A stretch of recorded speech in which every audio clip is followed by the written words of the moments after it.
investigation procedure in NDPS cases. The entire process of investigation under NDPS Act 1985 is broadly divided into the following aspects which are to be borne into mind by the investigating agencies, i.e. the police personnel. Steps to be taken on receipt of information. The two major aspects of the NDPS Act, without which further investigation is not possible, are recovery and possession. The reason behind these two elements is that once an accused is found to be in possession of any of the prohibited substances as mentioned in the schedule of the Act, it raises a presumption as to the commission of the offense and also about the mental state, mens rea, of the accused. The major sections dealing with the procedural aspects of the Act are sections 41, 42, 43 and 50. Section 41 of the NDPS Act, 1985. Section 41 of the 1985 Act deals with the power of the magistrate and any other officer to issue a warrant for search and seizure or arrest of any person suspected to have committed any offense under the Act. Part 1 of Section 41 of the Act primarily provides that the Metropolitan Magistrate or the Magistrate of First Class or any other Magistrate of Second Class having been specially empowered in this behalf has the power to 1. Issue a warrant for the arrest of any person who he has either suo motu or on the basis of information received reason to believe that he/she has committed any offense punishable under the provisions of the Act, or 2. Issue warrant for the search of any building by the day or night and to make a seizure of any substance liable to be seized under Chapter V of the Act. Further, Part 2 of Section 41 deals with the power of any officer of the Central Excise, Narcotics, Customs Revenue Intelligence, or any other officer of the Department of the Central Government to issue a general or specific order to any officer subordinate to him, however superior to the rank of a peon, sepoy or a constable to arrest any person or conduct a search and seizure in any building, place or conveyance etc., when the former has reason to believe that the person has committed any offense under the Act or some prohibited substance has been stored in such a place as the case may be. It is pertinent to mention here that the Supreme Court in the case of T. Thomas v. State of Kerala, 2013, has held that the authorization as mentioned in Part 2 of Section 41 is not required wherein the gazetted officer himself conducts the search, and such authorization is only required when such search is to be conducted by an officer subordinate to such officer. NDPS வழக்குகளில் விசாரணை நடைமுறை.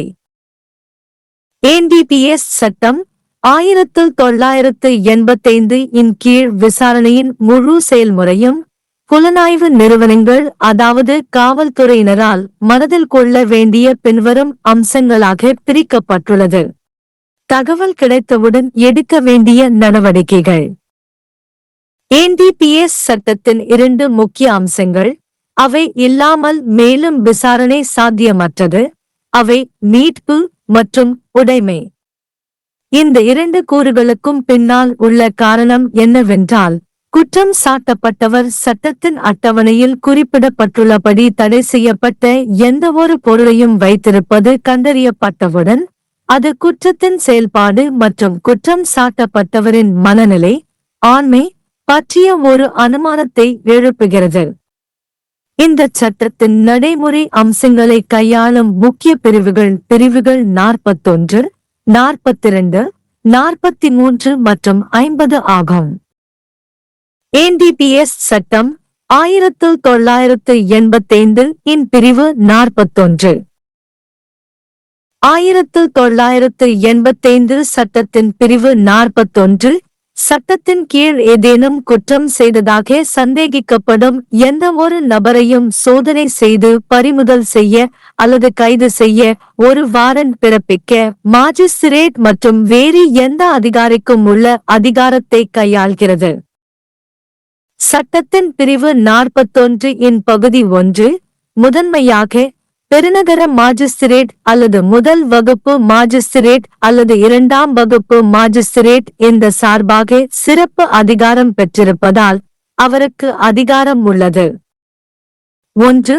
தானாக முன்வந்து அல்லது பெறப்பட்ட தகவலின் அடிப்படையில் சட்டத்தின் விதிகளின் கீழ் தண்டனைக்குரிய எந்தவொரு குற்றத்தையும் அவள் செய்துள்ளார் என்று நம்புவதற்கான காரணத்தைக் கொண்டு கைது செய்வதற்கான வாரண்ட் பிறப்பித்தல் அல்லது 2.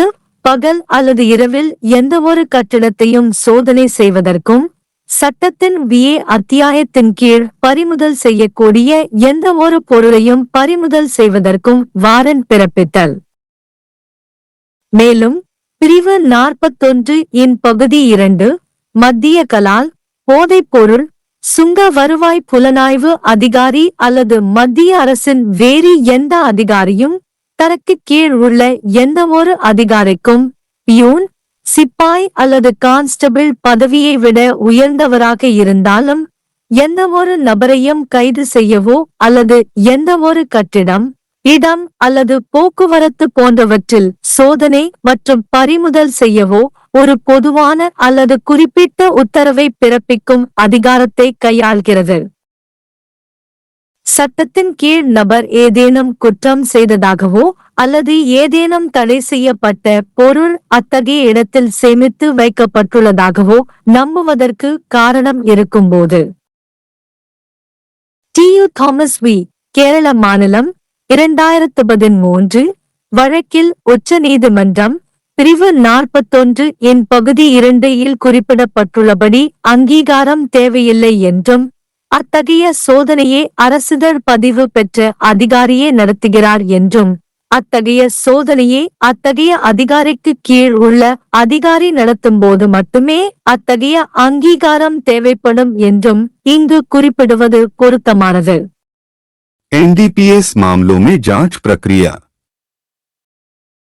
NDPS अधिनियम 1985 के तहत जांच की पूरी प्रक्रिया मोटे तौर पर निम्नलिखित पहलुओं में विभाजित है, जिन्हें जांच एजेंसियों यानी पुलिस कर्मियों को ध्यान में रखना चाहिए. सूचना मिलने पर उठाए जाने वाले कदम.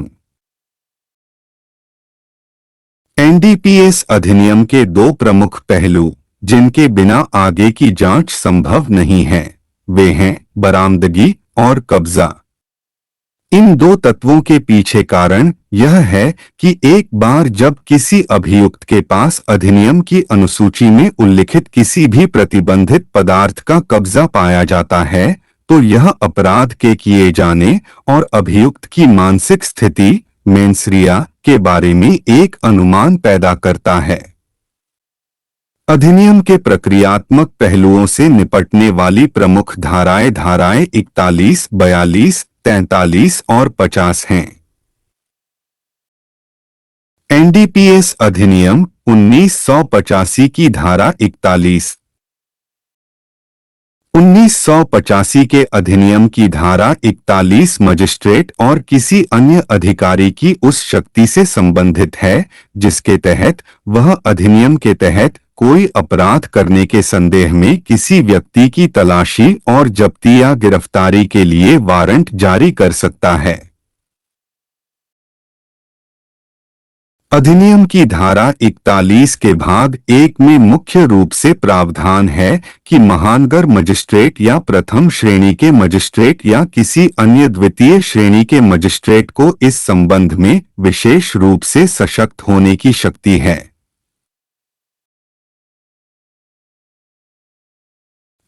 किसी ऐसे व्यक्ति की गिरफ्तारी के लिए वारंट जारी करना जिसके बारे में उसके पास या तो स्वप्रेरणा से या प्राप्त सूचना के आधार पर यह विश्वास करने का कारण है कि उसने अधिनियम के प्रावधानों के तहत दंडनीय कोई अपराध किया है या 2 दिन या रात में किसी इमारत की तलाशी के लिए वारंट जारी करना और अधिनियम के अध्याय बीए के तहत जब्त किए जाने योग्य किसी पदार्थ को जब्त करना।